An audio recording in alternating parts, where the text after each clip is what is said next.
শরীয়তপুর জেলার ভেদরগঞ্জ ও নড়িয়া উপজেলার ২০ কিলোমিটার অভয়াশ্রম ঘোষণা করেছেন জেলা মৎস্য কর্মকর্তা। নিষেধাজ্ঞা বহাল রাখতে সব ধরনের প্রস্তুতি নেওয়া হয়েছে।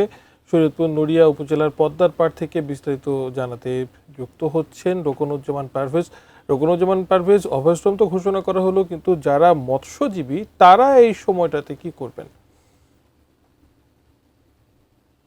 জানিয়েছিলেন যে সাইফুল সাহেব, আমি আসলে এই মুহূর্তে রয়েছি নড়িয়া উপজেলার পদ্মার পারে, অর্থাৎ যেখান দিয়ে মৎস্য ধরা হচ্ছে। অর্থাৎ এখনও কিন্তু আমি যেটা দেখা যাচ্ছে যে আমার পিছনে, আমি কিছুক্ষণ আগে এসেছি, এখানে মৎস্য যেই জেলে রয়েছে তারা কিন্তু অনেকটাই জাল লঙ্গর করে রেখেছে, অনেক জায়গায় অনেকে ঘাটে ঘাটে নিয়ে রেখেছে, এবং এখন কিন্তু নদীতে কিন্তু নৌকা একেবারেই কম রয়েছে।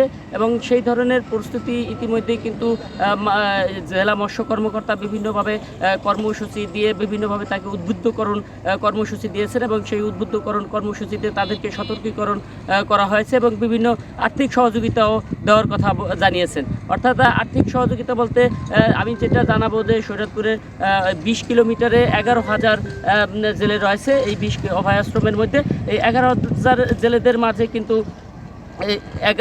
প্রত্যেকটি জেলের কাছে পৌঁছাবে ১৬০ কেজি করে চাল। অর্থাৎ এর বাইরেও কিন্তু রয়েছে, আমি যেটা জেনেছি যে ভেদরগঞ্জ এবং নড়িয়া উপজেলা, আমি যেই উপজেলায় দাঁড়িয়ে আছি এখানে ৫ কিলোমিটার, এবং ভেদরগঞ্জ উপজেলায় রয়েছে ১৫ কিলোমিটার অভয়াশ্রম।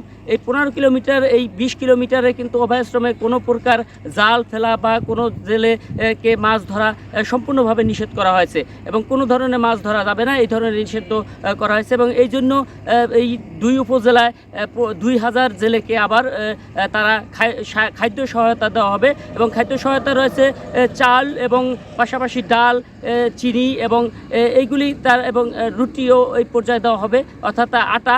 এইগুলি দিয়ে তারা কিন্তু এই মৎস্যজীবীদের উৎসাহিত করবে, এবং যাতে